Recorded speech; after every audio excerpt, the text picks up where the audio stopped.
Hello, everyone, and welcome to our Women in Leadership podcast. This is our first episode for 2026, and we are so happy to have you here.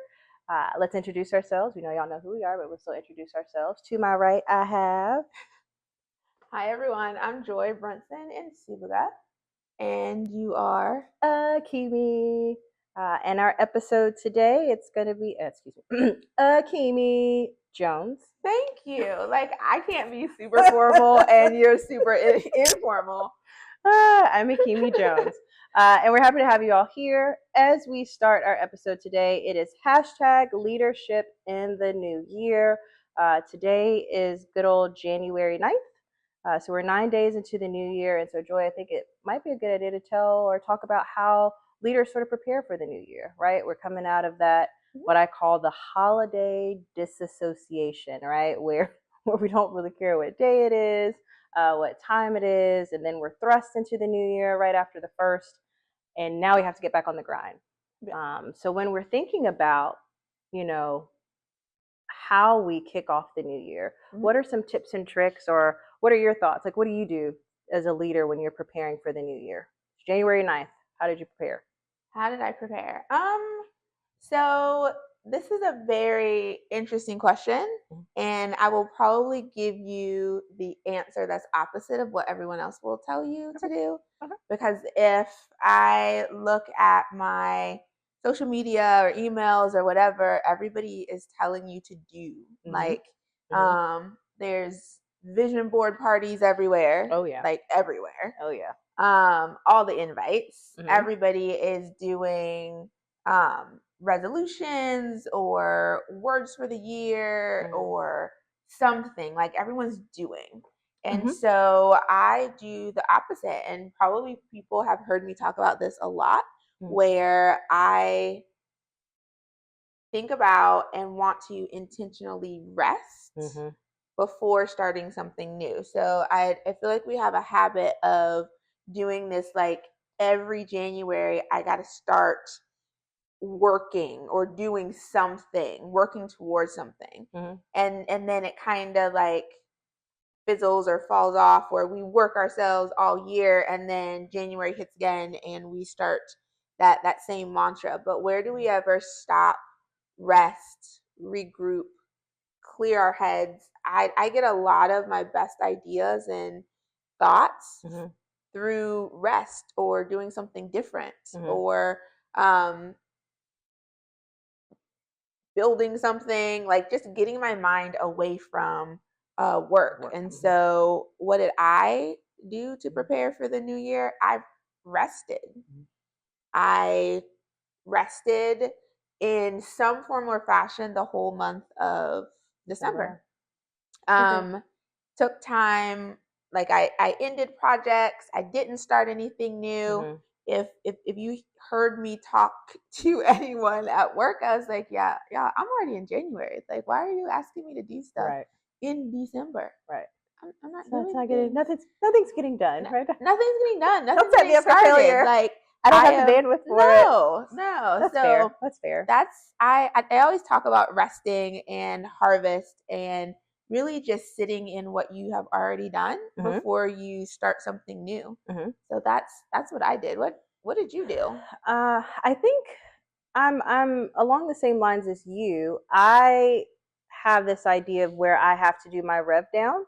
Have to rev down before I rev up. So December was also my rest month. Now, was I resting in the fashion in which I thought I would be resting? No. So I'll share a little bit of my life here. So I did have to have emergency surgery while I was out. So I had my gallbladder removed. Obviously, that was not planned. So I did have all of these things that I wanted to do that were not work related.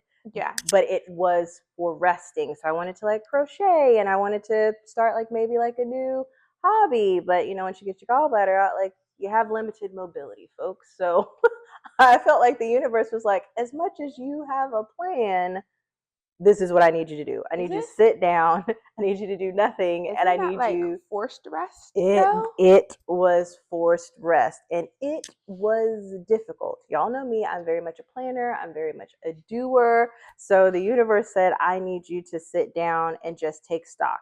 So what I did do during that time was I did just that. I was very reflective. I thought back through the year to sort of seep in and take in the harvest and be really appreciative for the things that we achieved, not only in my department, but just in the organization in general. There's always going to be ebbs and flows and ups and downs, but I really wanted to hone in on we did a lot of good things, right? Yeah. We're headed into the new year.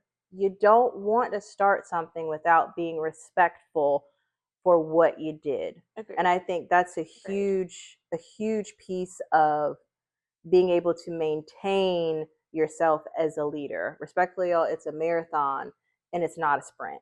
And so, and Joy was actually one of the individuals that taught me this, because when we are what I like to call like high performers or very driven individuals, it's really easy to say, okay, move from my to do to my to done, I'm on to the next one. Move from my to do to my to done, on to the next one. And the next thing you know, you've gone to all of these to dones and you've forgotten how far you've come. You have no record of it. And no record of it. And appreciation of it. Right. And it makes your body feel like I never get to sit still. I'm always on the go, go, go, go, go.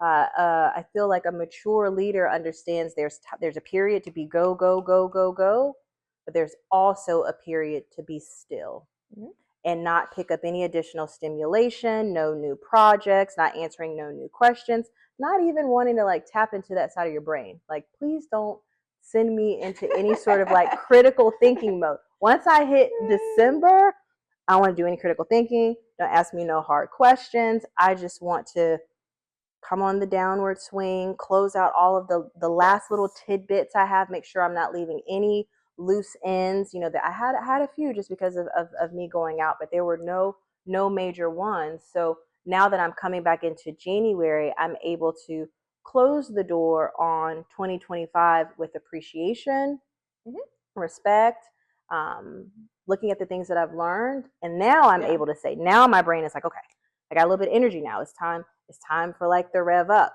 Now, how do I take what we achieved in 2025 and like capitalize on it?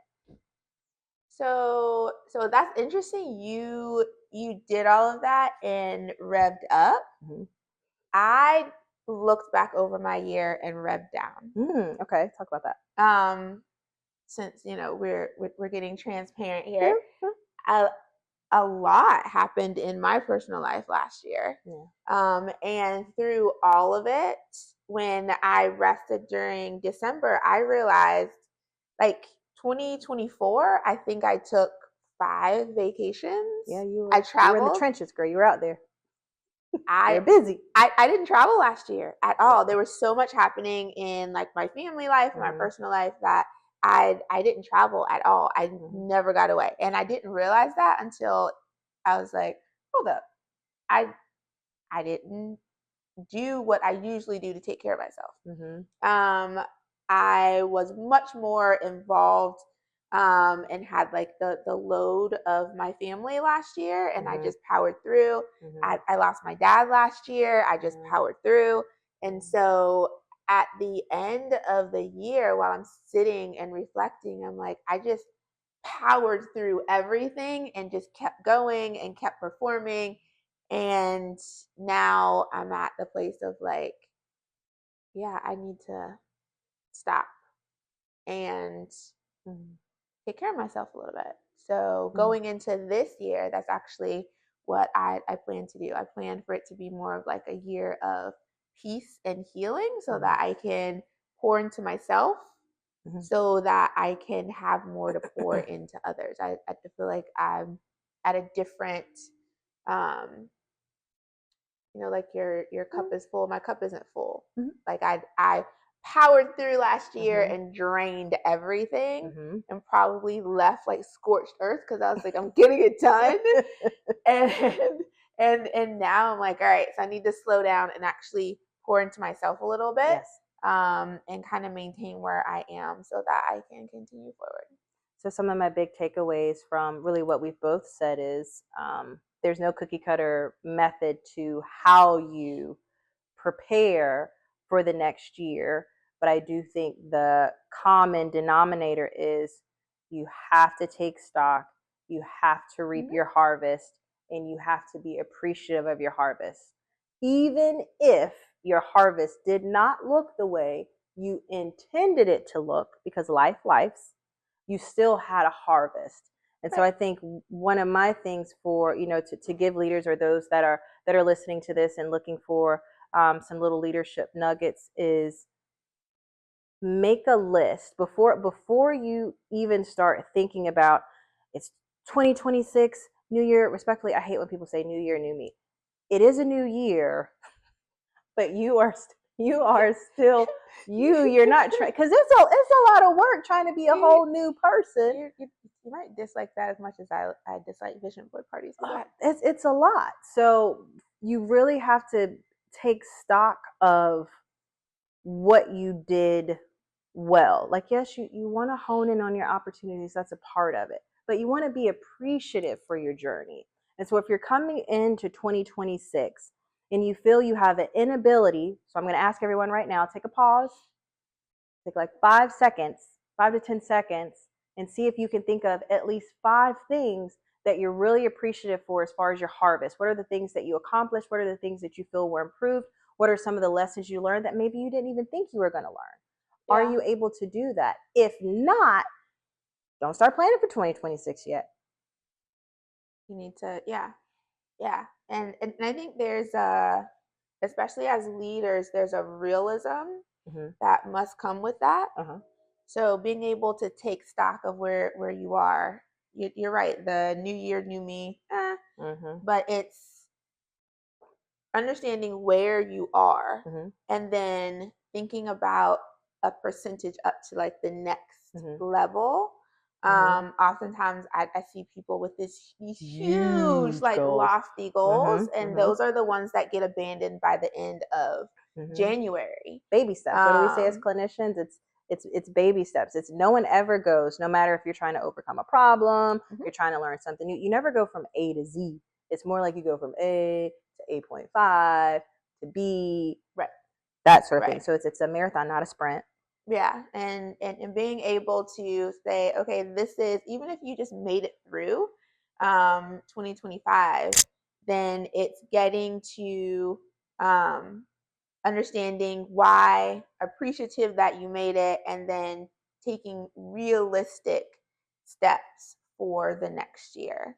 And as leaders, the most important person in your leadership journey is yourself. That's true. And so in the therapy world, we often say, like, I can't take anyone farther than I'm willing to go or have gone. That's true. And so if I am not able to lead myself and understand, and that kind of goes back to our previous podcast, if I'm not able to lead myself, and these steps is exactly that, being able to lead yourself and understanding yourself, then you're not going to be able to lead others. That brings us to another good point. So why is it important, Joy, that leaders first have to sort of take stock in themselves before they can set the tone for their teams as far as goal setting and writing things down? Why is it important for leaders to do what I call, or what we would call probably that self leadership work first, before you then try to get buy-in for the new year from those that look to you for support and really start honing in on goals? Because you won't get buy-in.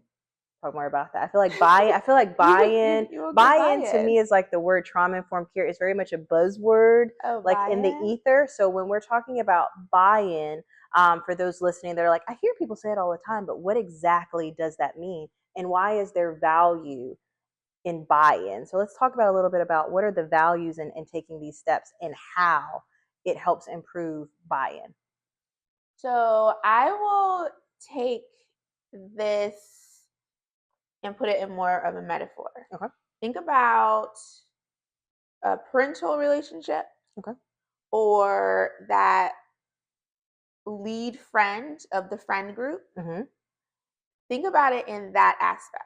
Okay. Like there, and everybody knows these families that have children, and the children feel safe and they trust the parents, and they know what's going on. They know it's coming, and there's just an ultimate trust that just kind of sits in this family unit, and it starts with the parents, and the children just kind of come along beside them. Same with that leader friend who always plans trips, and you're like, yeah, you can handle That's your that ministry. Whatever you want to exactly, do, we trust you. and you always make it. Uh-huh. And if you have a sister like mine, you also get an emailed itinerary for every hour of what we're going to be doing and what restaurants we're going to be eating at. And she's already checked the menu to make sure that everybody has something like that person. And because they have demonstrated that over time, you trust that this is what they can do, and you follow along but behind. And so, but it's a show me thing. It's not a tell me thing. And say more about that. You hit on a whole ministry there. What's the show instead of tell? So it's I think oftentimes, especially when we're talking about buy-in, there is an expectation that people are going to respect you because of what the title is or what the position is. And that is not the case. That is not the case. Not the case. That is not the case.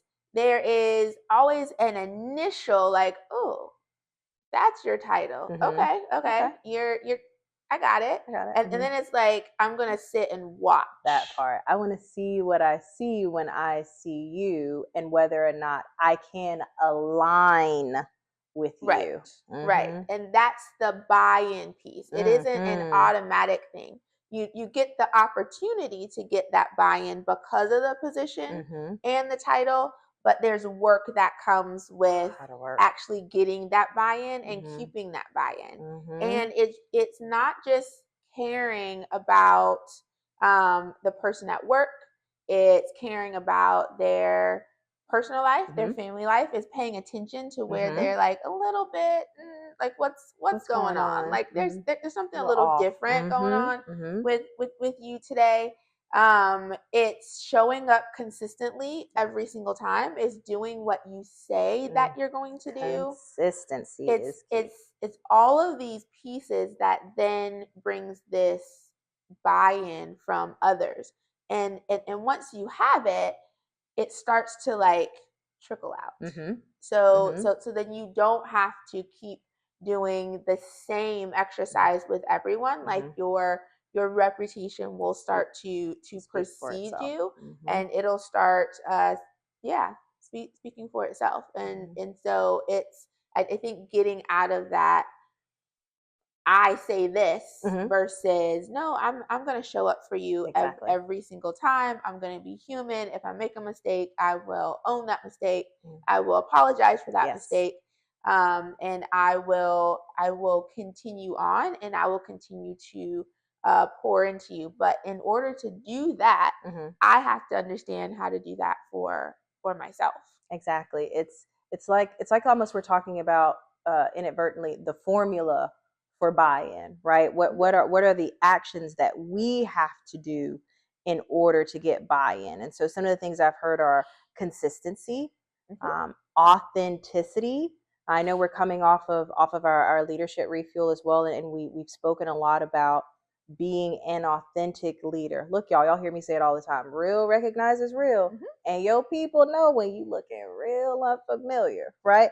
Not by no means are we saying you have to show up and not be you. Like, yes, you're always going to have this level of professionalism because you are in the workplace, but every leader has their own little seasoning, their own little feng shui that makes them who they are. Joy and I may have similar things that we do as leaders, but we're very much different people. We have our own little like pizzazz and how we say things and how we do things. And that is what people buy into. They buy into you as a human long before, or they don't, long before they buy into you as a leader. Right. They're looking at how you talk to people, how you handle situations. Are you consistent? Are you treating everyone the same? Or am I coming in and I'm only saying hi to certain folks and I'm not talking to others, right? We're all operating really, team, from our own worldview, our own perspective. We all have things going on, and that's sort of what makes leadership challenging.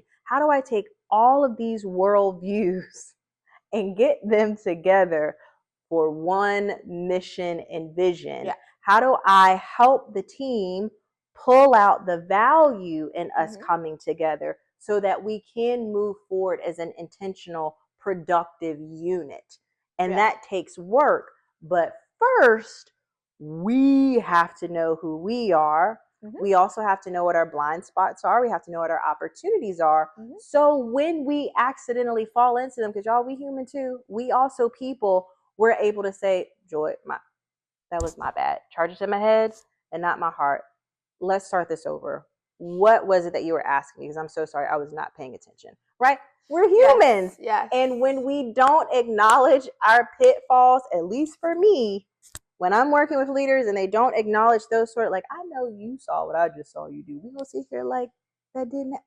Okay, well, that didn't feel very authentic or genuine. Yeah, no. So now I'm like, okay, I'm watching how you move. I'm still gonna be respectful. I'm still gonna do all of the things, but now there's this like, and your performance is going to reflect that as well. Yes. And I think on the other side of it, you also have to be like, early in my career, I got a lot of feedback about not being approachable, and not being like open to feedback, and so now, like, I will get like on a meeting or get off a meeting and I have a text message like, "Are you all right? Like, you didn't look very happy. Is everything okay? Like, oh, you seem a bit crunchy right now, so maybe you need to like take a break." Like, it's also being able to have those human moments of like, yeah, I'm human crunchy. too. I'm crunchy right now. Yeah, I'm I'm a little crunchy. crispy. I'm tired. I was up all last night with like a sick child, and we've talked about this for 16 times. So therefore, yeah, I am slightly crunchy. My bad. Let's dial it back. Yeah. Let's talk about it for the 17th time. It's fine. But just being real and human. Yes. But also being willing. I think the other thing people are really wanting is to be poured into, and to be cared about. And so when you have to have, as you call them, difficult conversations, if I'm having a difficult conversation, it's because I care. Yes. Not because I don't care. It is because I care. I want you to be here. Yes. I would not put my energy into this if I did not want you to be here. Not care. And so that's where because they're uncomfortable for everybody. Yes. I don't know any leader who's like, you know what, I've got these conversations like in the bag. They're just great. They're just great. Nope. We all go into them with a little like, ugh. Yeah. So it's being able to kind of understand those things and just be real, be open. And when you do that, when you've sowed seeds of authenticity consistently, for real, no play, we're being for real and not fake, right? When we've sowed these seeds of authenticity with our teams and those that look to us for support, as well as those that we partner with or we look to them for support, it means when we have to have these difficult conversations, because it's never if, it's always a when we have to do it, because we're not always going to see eye to eye. There's some things that unfortunately, we just have to say, I mean, we agree to disagree, but I appreciate the perspective. It's when we've sown these seeds that we're able to see, okay, there's no animosity there. There's no maliciousness there. Respectfully, this is just business. It has nothing to do with whether or not I like you or you like me. This is just where we are. And unfortunately, this is what we have to do. Difficult conversations don't have to be, well, one, they shouldn't be demeaning. They're not about breaking people's character. They're not about making people feel bad. It's about being able to come together and say, look, respectfully, Joy, neither one of us want to be here to have this conversation. but like, here we are. Mhm. Let's have a conversation, whatever it may be. Let's talk about it. Let's figure out how we get out of whatever the situation is. How can I partner with you? How can you partner with me? What additional supports do we need? And how do we make sure, like, hopefully we never wind up back here again? What are the red flags we'll see early on, so that we can avoid that? And both parties should leave that conversation, even if it is a performance sort of conversation. Both should leave saying, okay, well, Elise Joy was willing to talk to me about it, and it wasn't superficial. Like, she gave me meat and potatoes, and really showed me the things that I needed to work on, or showed me the metrics that we're trying to work on, or how to better, like, whatever that conversation is. I should be leaving with okay, I at least know what my actionable items are. No, I don't feel great because no one likes having this type of conversation, but at least I know what to do. Mm-hmm. I know how to avoid it in the future. And she has an open door in the event I need to say, hey, Joy, I know we talked about it, but can you help me? Because I just want to make sure we don't wind up back there again. Yeah. Right? Yeah. One of my previous supervisors, who was a fantastic person to me, that Akimi tries to borrow every other day, and I keep telling her no. Oh, she won't give me access to him. No, she won't give me access to him. That's okay. He said to me early on, which was so intriguing, that if you ever have to have that difficult conversation, and if you ever have to have a performance review or disciplinary action, or God forbid, have to terminate someone, they should be willing to say thank you after that. It should be that type of a conversation. Yes. And that was the mantra that he lived by. And so it was just, I'd never heard that before, because it's, it's always like in the movies, like, you're fired. Right. It takes the steam out of it, right? It's almost like, and you go to like film and media, and it is perceived that when you have to have these difficult conversations, they have to be emotionally fueled, right? I'm an acknowledger of emotions, but I will never let emotions fuel, especially conversations like that. If anything, it's us wanting to make sure that, okay, am I sound? Am I good? Am I in a good headspace to have this conversation? Because I don't want my stuff, right, to come out in what's happening. So, and to circle back around to leadership in the new year, you can only have conversations like that when you've taken care of yourself first, because you're not bringing in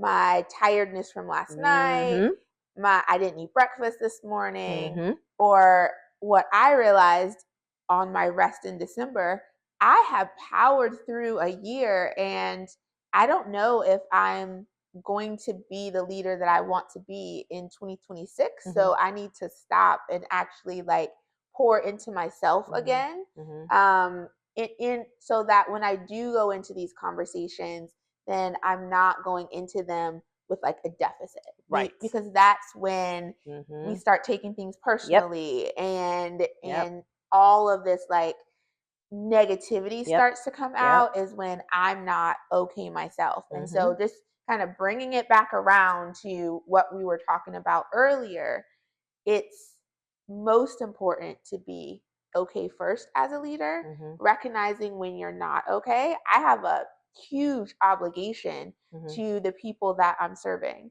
And if I need to take a step back and take care of myself so that when I show back up, I can show up in the way that I want to show up for people, then that's just what I have to do. Absolutely. And being honest about, y'all, I gave y'all everything that I possibly had last year.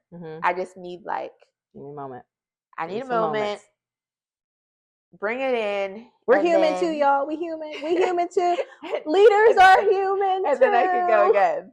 Yes. We are human too. I know sometimes the perception is that sometimes leaders are not, but we very much are, right? We cry, we get upset, we get stressed out. We sometimes say, I got nothing left to give. And unfortunately, my to-do list is like really big, right?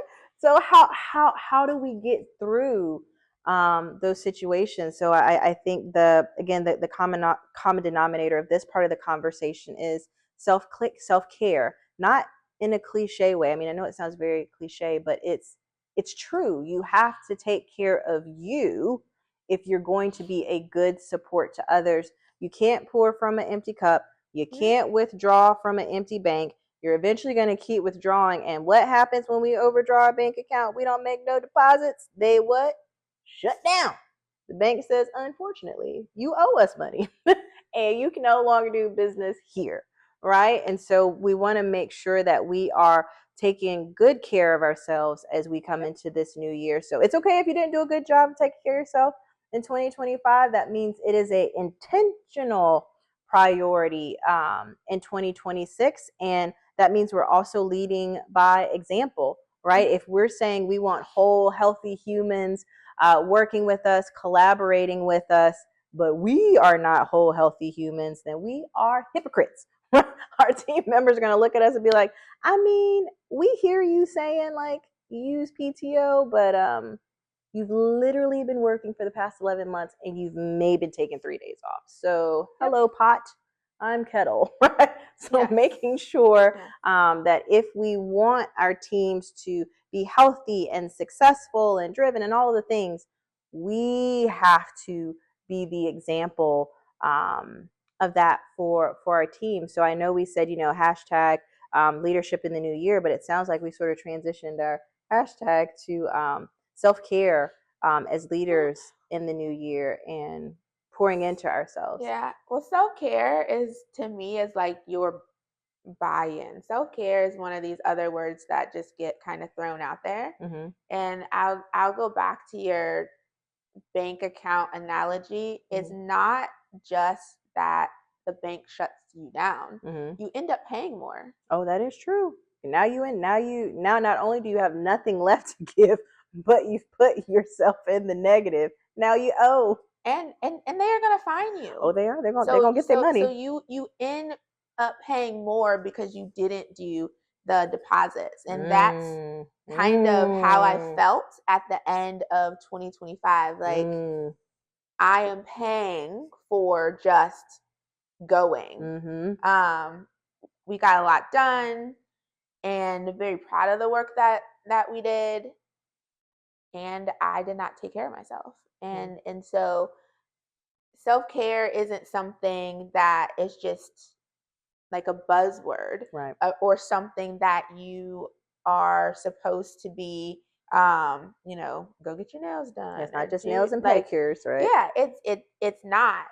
I heard this phrase called a self-cared life, where you want to have a life that you don't have to self-care from, and being able to like build those things in to your everyday life and week and routine. So it's not something that you separate to do. It's just your regular life. Like you have a self-cared life. It's not something you have to like intentionally say, okay, I need to step back. And that's something that I am working on putting in right now, because with everything that happened last year, it just got away from me. And so yes, I am taking the trips this year. I know that's right. Yes, I am taking breaks when I need them as a parent. I'm also just doing all of those things, going back to my therapist, just doing all of the things that I just kind of left last year, and creating that self-cared life again, so I don't have to like completely just step away from it because I got scorched up. I like that where you said it should be built into your life. It shouldn't be something that, I mean, it should be something you look forward to, but it shouldn't be something that I just can't. I'm so stressed. I just can't wait till my trip in 30 days. Like, no, it should be built already into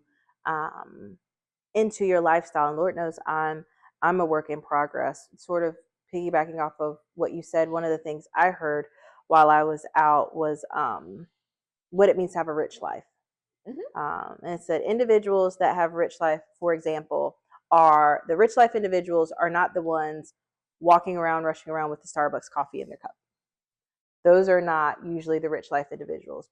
The rich life individuals are the ones that ease into their day.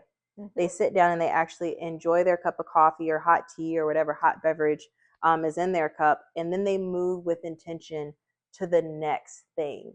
And my personality, just by nature, be it how I was raised or the values and things that were instilled from like being in survival mode or what have you, have very much been go, go, go, go, go, go, Well, go. that's also American culture. And so I am, I guess, similar to you, figuring out, okay, when I start feeling that go, go, go, go, go, for me, that's a red flag.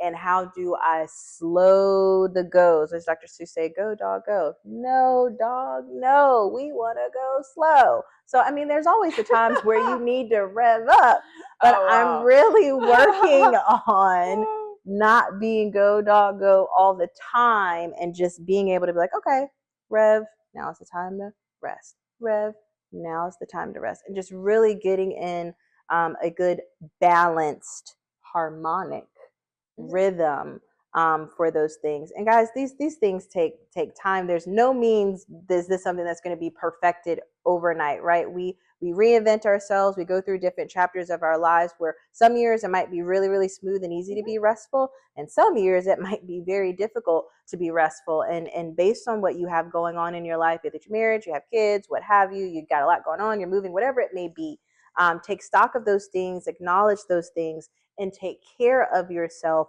throughout those things. Ultimately, there's only one you.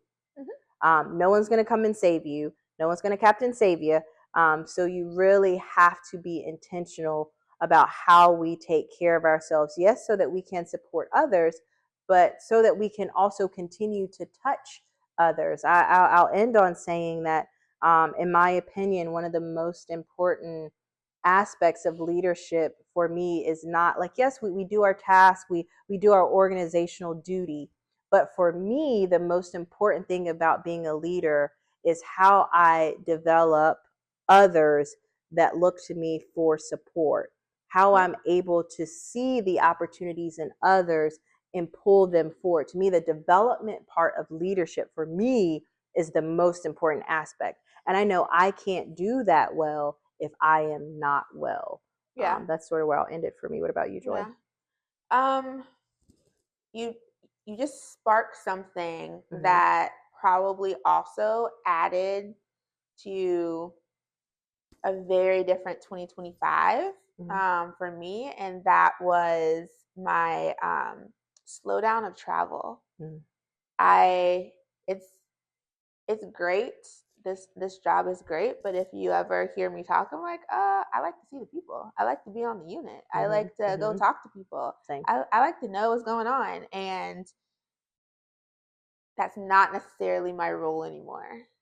And so, and as I'm like transitioning through, and that's not my role of going into the sites as much as I used to, it's also something that I didn't get filled by that. And so trying to figure out, yeah, I just have a lot to figure out this year. However, I think my takeaway, or what I would like for people to take away from this, would be that it is okay to stop and pause and to consider what you need, what's next, versus doing a whole lot of like artificial build up goals, plans that are just impossible to reach and will have you going and going and going, trying to get there all year, and then turning around and doing it again. It's fine to take that pause. If it's December for you, if it's January for you, taking that pause, taking stock, and being realistic about what you need this year. The plan that I have for this year is not American culture. It is not the go, do more, have a job, have 5 side hustles, do like it's not that this year. I'm actually like pausing this year. So and that's okay. I am okay with it, because when I come out of it, I will be in a much better place. I'll be a much better leader. And so my takeaway for you would be to be authentic, be yourself. Every year will not look the same, but the rewards that you will get from pouring into yourself will always be worth it.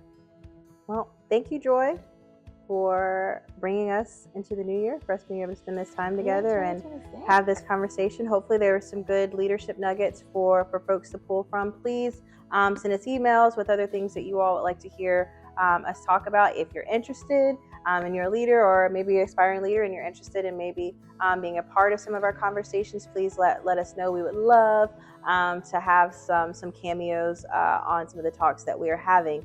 And so with that being said, thank you so much for joining us, and we look forward to seeing you on our next Women in Leadership podcast. Everyone have a good one. Bye.